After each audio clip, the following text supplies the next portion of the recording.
What up, y'all? You're listening to Sports Talk with Tropp, and I'm your host, Katie Tropp. Well, one of the things I find amusing about fighters, most notably boxing, it happens in UFC though too, especially recently, but I love when a fighter retires and then a couple years later, here they come back again. And so now we have another fighter who is coming out of retirement for both an exhibition and a pro match. It's Floyd Mayweather. He is coming back. You know, he took a few years off, and now, you know, he's getting back into it with actually two fights. We have an exhibition. It's going to be between him and Mike Tyson. It's going to be held in the Congo on April 25th. They don't know, they haven't announced what channel or what streaming service it's going to be on yet. But this is just going to be an exhibition. It's going to be kind of interesting simply because they are two completely different weight classes. So that's going to be interesting. I mean, as far as boxing goes, I just kind of feel like Mike Tyson is obviously completely past his prime, completely really past anything. I mean, he really is just basically a gimmick fighter at this point. And not that he doesn't pack a punch anymore. It's just he's not even remotely what he used to be. But taking a look at Floyd Mayweather, I imagine he's going to be almost at the level he was when he retired. I mean, he's one of the greatest boxers of all time, and I really kind of doubt he's lost a step. I mean, I imagine he's probably been keeping in shape because he doesn't look like he's fat or anything, and I mean, he owns gyms and has really just been staying relevant around the sport of boxing, even through retirement. So I imagine he's going to come out and be just fine. I don't really expect Floyd Mayweather to have lost much of a step at all. I mean, of course, it's kind of difficult to say you can't lose a step because he's just getting older. But I mean, as far as when we're talking boxing skills between Floyd Mayweather and Mike Tyson, I'm obviously going Floyd Mayweather in that one. But the difference in weight class is going to be intriguing. But it's going to be an exhibition. It's not going to count for anything. So we'll see what happens with this. But at least as far as these gimmick boxing fights that have been going on recently, at least this is between two legit boxers, and we'll at least get something to watch out of that.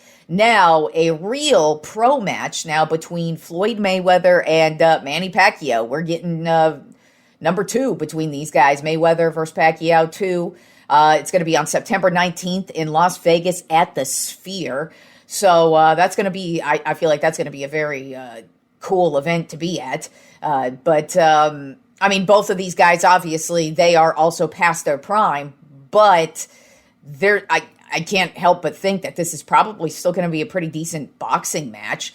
They're both still solid fighters. They're still in about the same age, same weight, same class, and it's going to be a pro match, so it's going to count. So if Mayweather loses, that will be a loss. He has never suffered a loss, so he's actually putting his record out there. So and Pacquiao, you know, I mean, he's been fighting over the last couple of years himself. So it's not like, I think this is actually going to be a pretty good fight. So we'll see what happens in that one. But Floyd Mayweather looks like he is back for now, at least.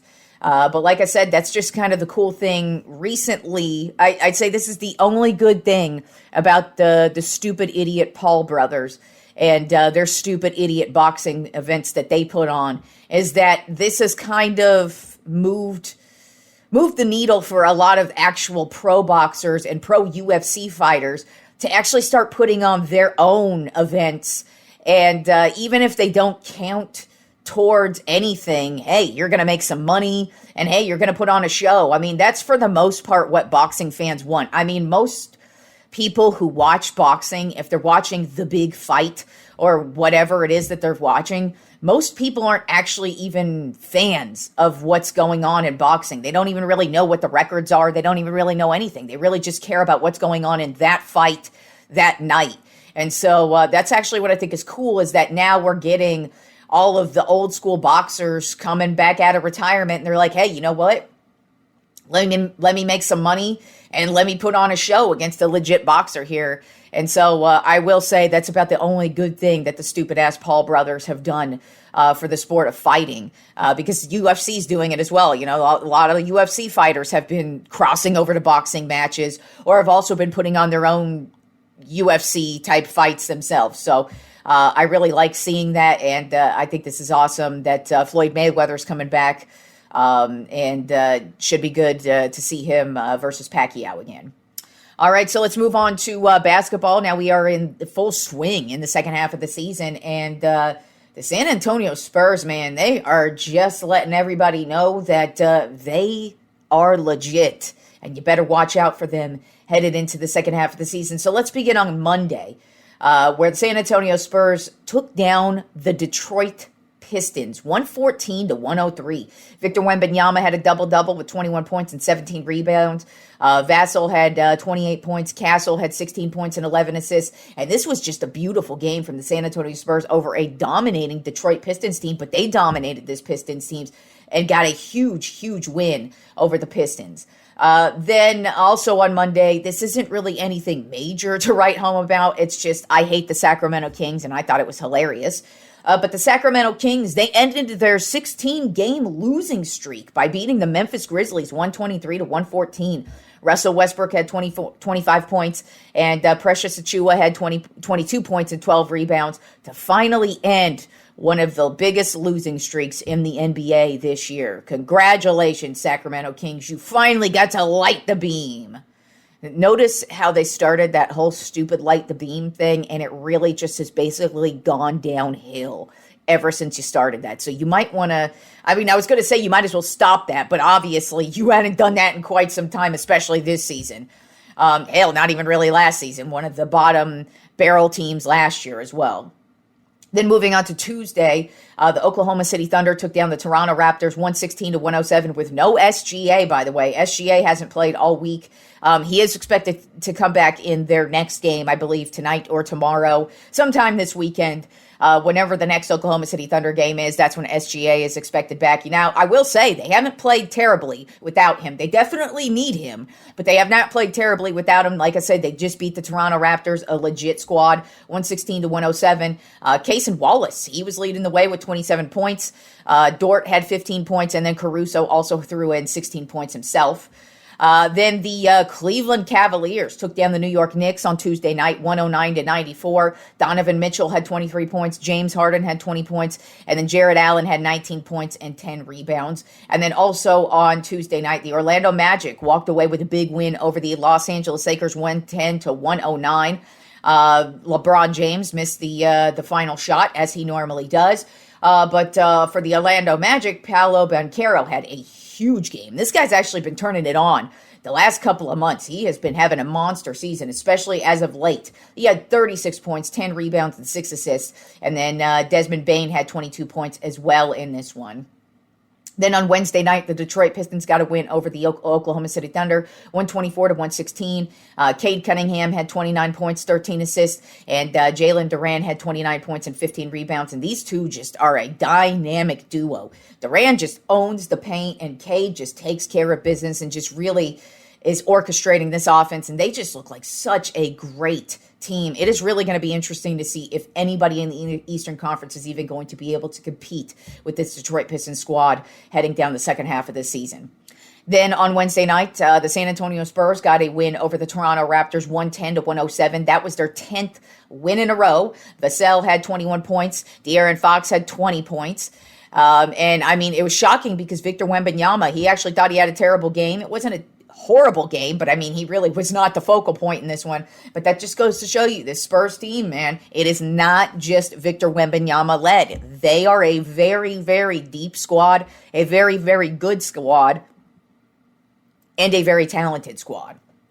Then also on Wednesday night, The Denver Nuggets dominated the Boston Celtics 103-84, and Nikola Jokic had a huge double-double, just missed out on a triple-double. He had 30 points, 12 rebounds, and 6 assists in a dominating win. It was pretty much all Jokic all night. The rest of the guys on the Nuggets, yeah, they played a little bit of a role, but it was just all Jokic all night.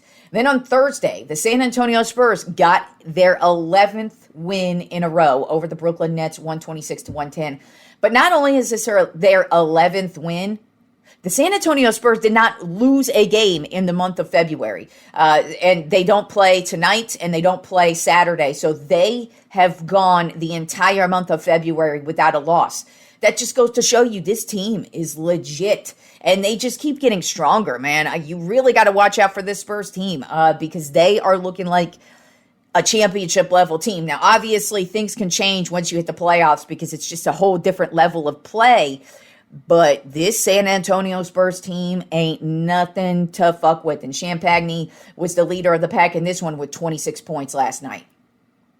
Then the Houston Rockets got a win over the Orlando Magic 113-108. At one point in the game, the Rockets were down 19 points, and then Kevin Durant turned it on in the second half, had the majority of, I think it was 26 of his 40 points he had in the second half of the game last night. He had 40 points, 8 rebounds, and actually now eclipsed 36,000 career points, so he just keeps on elevating up to the top in the all-time scoring list. But big win for the Houston Rockets last night. And then another terrible loss for my Lakers against the Devin Booker-less Phoenix Suns. The Phoenix Suns got the win 113-110 with Royce O'Neal game-winning shot there at the end.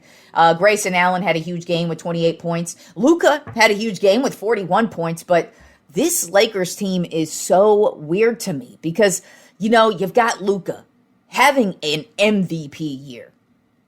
You've got LeBron, who's playing great himself. And then you got Austin Reeves, who's also been having a phenomenal year. But for some reason, this team just cannot put it together. And these two losses were close losses. And it's like, what, they just can't put it together. They are the weirdest team, and this is not what you want to see heading down the second half of the stretch. I mean, this is not the time of year when you could start finding yourselves. Like, you should have already found yourselves, you know, like the San Antonio Spurs and the Detroit Pistons. You know, those two teams have obviously found themselves, and they're playing the most consistent basketball. I mean, shit, look at the Oklahoma City Thunder. They don't even have SGA playing the last couple of weeks, and they still are playing championship level basketball. Meanwhile, the Lakers have their top tier players playing right now, and they aren't playing in sync. They don't look good at all. And it's very concerning because there's so many other teams, not only in the Western Conference, but in the NBA overall, that are playing much better basketball than them. And like I said, this is the wrong time of year to be finding yourself. So I'm pretty concerned about the Lakers right now. As a Lakers fan, I don't like what I'm seeing from them, especially body language wise. I mean, it is so weird to see how uninvolved LeBron is on the sideline. He is no longer vocal. He is basically on the opposite end of the bench. And it's like, what is going on here, dude? Why are you not even pretending like you give a shit? It's very odd to see. And it's like I said, it's just a very concerning thing for me because we are now in the second half of the season, and you need to be playing your best basketball at this time of the season. And right now, the Lakers are not. They are playing very... I can't even describe what kind of basketball they're playing because they are playing good, but then they had these moments of disarray, and they're like, "Oh my God, what am I doing?" And then that's when they lose themselves, and then that's when they lose the game at the end of the game there. So. Yeah, very concerning for me as a Lakers fan heading down the second half of the stretch here. All right, so, since, like I said, it's sports fan purgatory, so there's not a whole lot to be talking about. But thankfully, spring training is underway, and I love it. I actually, when I'm bored, I can actually throw some baseball on because spring training baseball is on. Now, it's not as exciting as regular baseball, but quite frankly, I do watch spring training baseball a lot, especially if nothing else is going on or I just need something on. I'll throw some spring training baseball on. So it's been nice to actually be hearing baseball going on. But we are still about a month away from the start of the season. And so I figured, hey, why don't I name off the top 5 World Series teams for this year, who I believe the 5 teams are that have the most potential to go to the World Series. Obviously, we have a long way to go. Anything can happen. I mean, injuries are always a factor. If any injuries, there's always injuries. There's always a team that just keeps suffering injury after injury after injury. Kind of like the Braves the last couple of seasons. They've got a stacked ass roster, but it's just they've had to deal with the injuries over the last couple of seasons. That's really just taken them the wind out of their sails.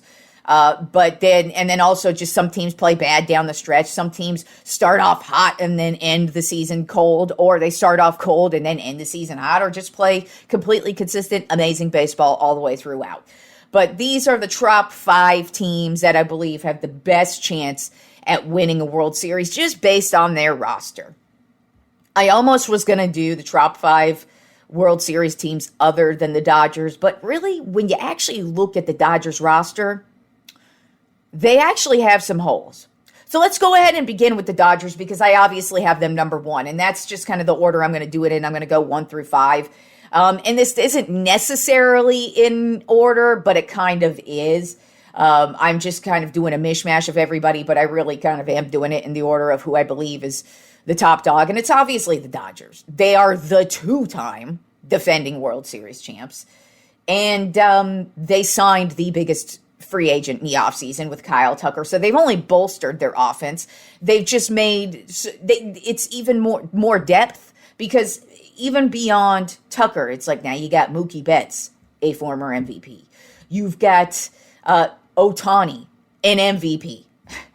And then you've got Freddie Freeman, another former MVP. So those are like their MVPs, those 4 candidates right there that I'm talking about when you include Tucker as well. He hasn't won an MVP, but Tucker is the type of guy who is playing MVP level type baseball. And he just only makes his team better. But then it's like you have all their other role players who are still there, who offer them a whole bunch of offensive firepower. They're also great defensively, but I will tell you, the Dodgers do have a hole. And their hole is their starting rotation. I actually don't think their starting pitching rotation is that deep. Now, of course, Ohtani, it looks like he's going to have another full year at starting pitcher this year, so that's good. And he's a killer, so that he's gonna pitch well. You got Glass now as well, but and then you also got Snell also, but it looks like he's going to start the season off on the injured list. But beyond those guys, there's a lot of question marks to be had with the starting pitching rotation and even the bullpen for the Dodgers. So, if there's a question with the Dodgers this year, it is their pitching. But at the same time, it's still the Dodgers.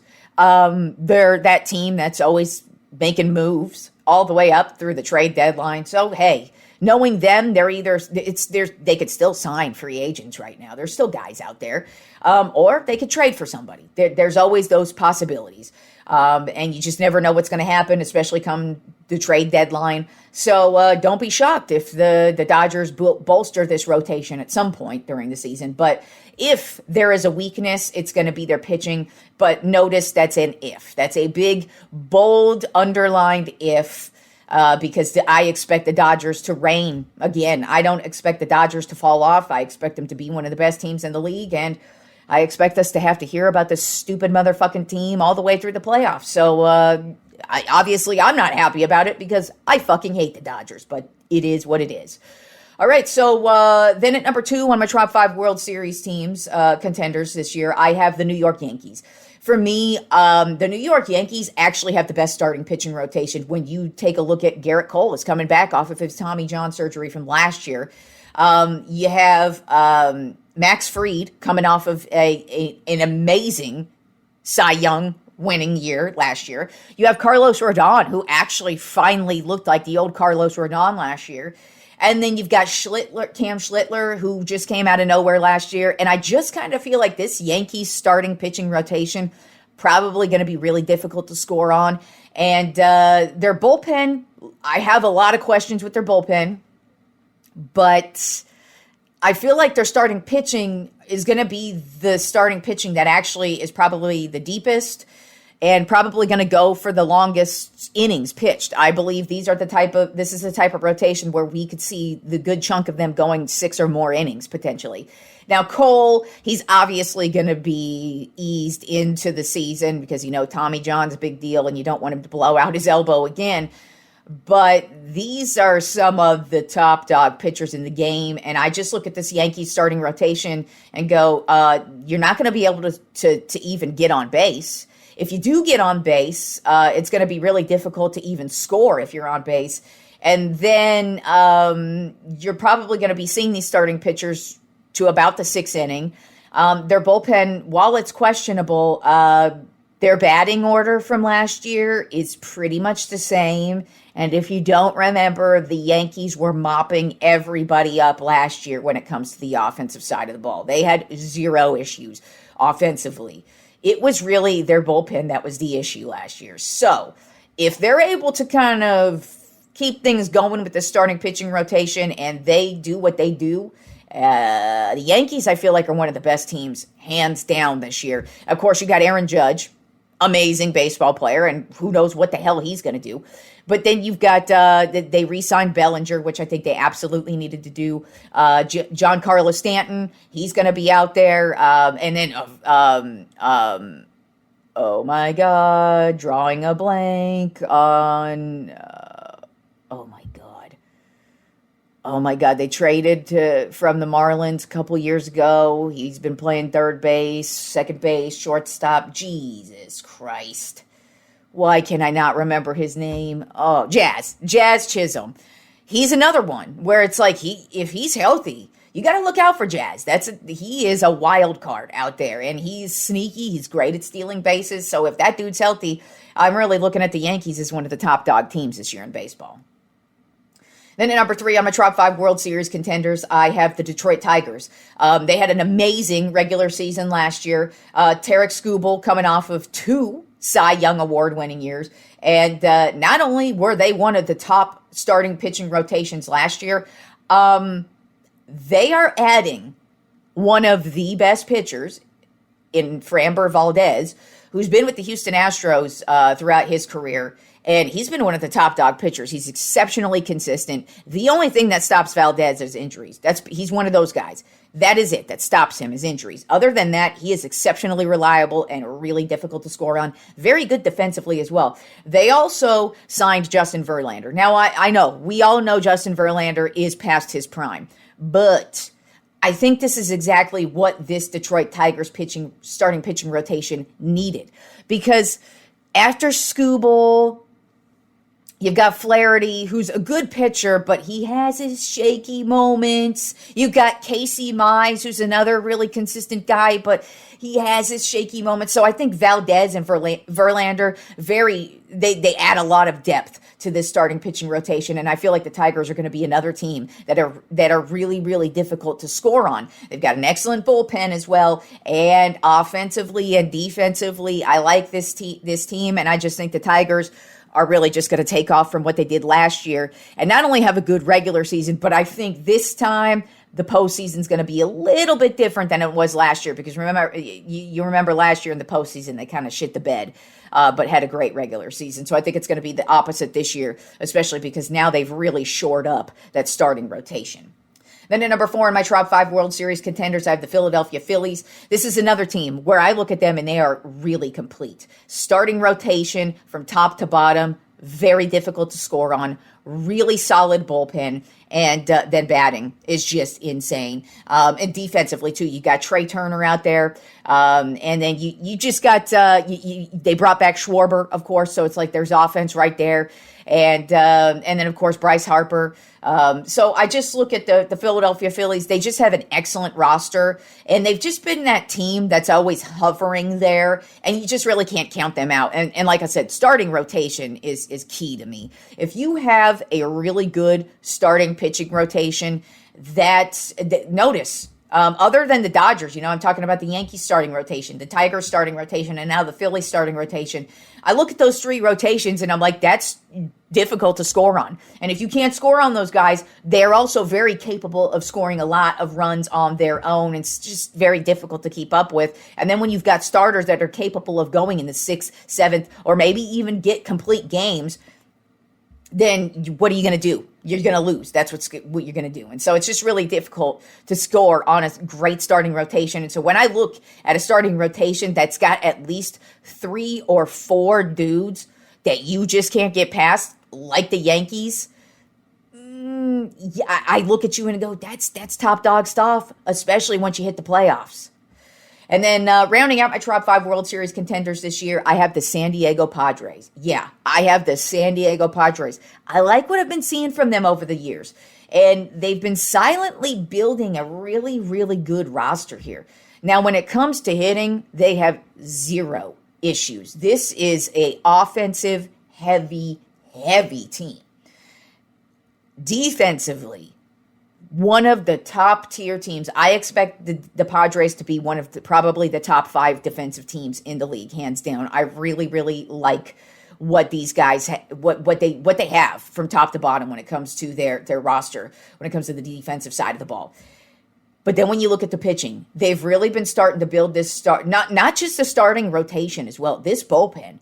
I kind of feel like this is a team where it's like if their starting pitcher gets blown up in the 1st or 2nd inning, it doesn't matter. They're going to bring somebody in from the bullpen. They have a very, very deep bullpen that they actually have started building since last season. So to me, the San Diego Padres are going to be a wild card team to me. And by wild card team, I don't mean like a team that just backs in as a wild card team. I mean, I feel like they're that team that nobody's really expecting is going to be dominating, but I think they're actually going to give the Dodgers a run for their money in this division. Now, that doesn't mean I think the Dodgers are going to lose the division, but I just kind of feel like the Padres are going to make it difficult for them to completely outright run away with the National League West as they normally do. And not only do I think that, I think the Padres are actually a legit squad to actually not only make the World Series, but to win it as well, just because they have so much going on. They've got dudes like Manny Machado, Fernando Tatis, and Jackson Merrill. I feel like he's going to be just a nice little solid piece that just really takes over this season. And like I said, I really like their starting pitching rotation. I really like their bullpen. And I just really like what this squad does in just every facet of the game. And so I actually look at the San Diego Padres to be one of the top tier teams this year and also one of the World Series contending teams.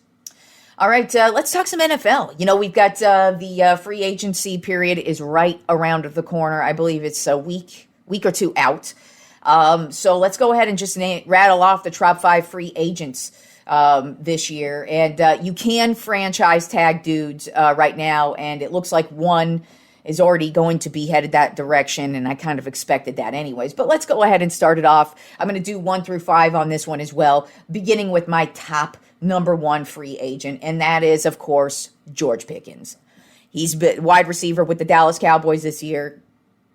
The Cowboys actually just announced today they are going to franchise tag him because they are trying to work out a deal. None of this is surprising to me. I already said this was going to happen. They're going to franchise him, and then they're going to work out a deal because this is what Jerry Jones does. Jerry Jones loves his contract drama in the offseason. It's how he keeps the Cowboys relevant and keeps them always in the news. It's what he's literally done it every single year for the past 5-6 years. I mean, it's probably even longer than that, but it's just every single year there's always a contract dispute. And this year it's with George Pickens. And I fully expect them to sign him to a long-term deal. I don't see this as a Micah Parsons thing because last year, I wanted us to keep Micah Parsons, of course, but defense and offensive players are way different. You look at them differently. And to me, George Pickens, you got to keep him. He was a huge factor in why our offense was so great last year. And if we want to keep it moving, we got to lock George Pickens in. We already locked in Javonte Williams, which those were my dudes. I was like, Cowboys, if they want to keep it moving, they got to lock in Javonte Williams, which they did, and they got to lock in George Pickens, which we basically did. Franchise tag basically puts him out. I mean, they did a non-franchise tag, or a non-exclusive franchise tag, which means he can negotiate with other teams, but the Cowboys, there's a few, the Cowboys can actually match the offer or whatever, or they'll get draft picks. There's a whole bunch of things that come along with that non-exclusive franchise tag. But like I said, I fully expect the Cowboys to lock George Pickens in for sure, because they got to keep it moving, and George Pickens was a huge deal. But regardless of what happens with the Cowboys, he most certainly is going to be a hot ticket item for any team looking for a wide receiver this season. Then at number 2 on my top 5 free agents, I have center Tyler Linderbaum. He has spent his career so far with the Baltimore Ravens, blocking up front for Lamar Jackson.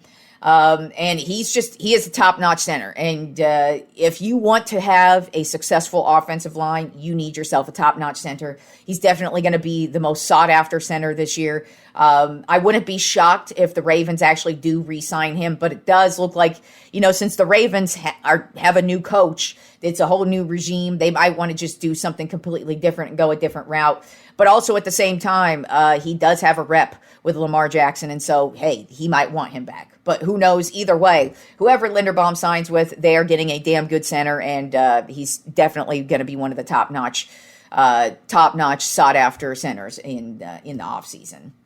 Then number 3 on my top 5 free agents, I have Trey Hendrickson, defensive end. He's spent all his career with the Cincinnati Bengals. He's pretty much been going back and forth with them for the last, 2-3 seasons now with the contract, and we all pretty much knew that this is where they were going to end up with him being a free agent at some point.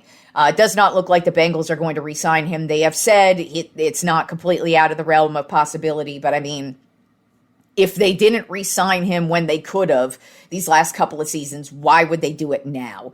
And the Bengals just aren't that type of team to really start spending a lot of money. And I'm really not, I really wouldn't be surprised if they just move on, because it kind of feels like, hey, it's time to move on. But Trey Hendrickson, he's definitely one of the top defensive ends available in free agency. He's absolutely a game changer. He's that type of defensive end where he's absolutely going to make a huge difference on your defense, whether he's the number 1 or whether he's just a guy who is adding in and just being that dude. But I don't expect him to sign with the Bengals, and it's going to be intriguing to see where he actually ends up signing. Only drawback with Trey Hendrickson is he's an injury-prone player, but when the dude's healthy, he is one of the top defenders in the league. Then at number 4 on my top 5 free agents, I have Odafe Oweh. Now, I know he's not a sexy name to a lot of people, but he is a top-notch defensive end. I was actually considering putting him above Hendrickson because he is younger than Hendrickson. And if you don't know Oweh, he used to be with the Baltimore Ravens. He started with the Ravens, and then I believe he was with the Chargers this last season, if I remember correctly. I could be wrong, but I'm pretty sure he was just with the Chargers. But he is one of the most reliable defensive ends you are going to see. He is just like Hendrickson. As a matter of fact, I feel like Oweh is the type of defender who could absolutely lead the charge on a defense. He is that dude. When he played with the Ravens, he was a beast. He was an absolute beast with the Ravens. So I expect him to be an absolute beast with whoever he signs with. I really just like his skills. He's really fast. He's able to get at the quarterback. And he's just a beast. That's really all there is to it. And like I said, I was really considering putting him above Hendrickson just because he's a couple of years younger than him. And I kind of feel like the age makes him a little bit more reliable than Hendrickson, whereas Hendrickson, you're definitely getting the end of his career, where Oweh, you're probably getting the prime of Oweh's career. So I kind of feel like Oweh could be a game breaker or a game changer for certain defenses, especially teams that are kind of like on the cusp of being like a really great team, kind of like maybe a Buffalo Bills might want him on there, or maybe like a Jacksonville Jaguars maybe could add him in there. San Francisco 49ers type of team where it's like he doesn't need to be that guy, but he's going to be that guy if you need him to be. But I really like what I see from Oweh, and he's definitely going to be a great player wherever he goes. And then rounding out my top 5 free agents, I have Rashid Shaheed. His primary position is wide receiver, but to me, he is a Swiss Army knife. He is a secret weapon that I feel like any team could use. And why is that? Not at the wide receiver position. Well, while he is a good wide receiver, he's a very capable wide receiver. I would not call him one of the best wide receivers. But when it comes to kick returns and punt returns, Rashid Shaheed is that dude. He is that. There always is a guy. Comes around about every 5 to 10 years. We just have that really amazing special teams guy who just comes around and is super unstoppable. And wherever he goes, he is a prime factor. And Rashid Shaheed was that. I mean, he was with the Saints to start the season. And he was solid for them, especially on special teams. Then he gets traded to the Seattle Seahawks and is a huge factor in why they get all the way to the Super Bowl and win it all. Now, obviously, he's not the dude, but he had a couple of kick and punt returns that were huge, huge plays on their way to the Super Bowl at the end of the regular season, in the playoffs, and just on their way. So he was a huge, huge, huge factor. I really like Rashid Shaheed. I kind of feel like whoever gets him is getting such a secret weapon that it's like having these really good kickers nowadays. You know, and now we have there's about a handful of kickers now in the league. It's not just Brandon Aubrey. I love Brandon Aubrey, and he is an excellent kicker too. He's a great weapon to have. But there's about 5 kickers in the league right now who are dudes who are capable of kicking it so far where you're like, oh well, it's 4th and 4, and we're at our own 45-yard line. Okay, well we could bring our kicker out there and see if he's got the leg, and that's a great weapon to have. And so is a great kick/punt returner. And that's what Rashid Shaheed is going to provide to whoever signs this guy. Now, don't be surprised if the Seahawks re-sign him, but I don't know what their salary cap situation's like. I don't really know where their head mindset is at. He might have just been that dude they were trading for just to make a Super Bowl run. But whoever Rashid Shaheed ends up with, I think is going to be he's going to be a great secret weapon to have. And he's definitely going to be a great factor, especially in the kick return, punt return game. And if you just need like a third string or second string type of wide receiver, he's definitely going to provide you that, but he's definitely not going to be your number one. But when it comes to special teams, he is going to be a great secret weapon to add to your team. All right, y'all, enjoy the weekend of sports, and I will talk to you fools on Monday.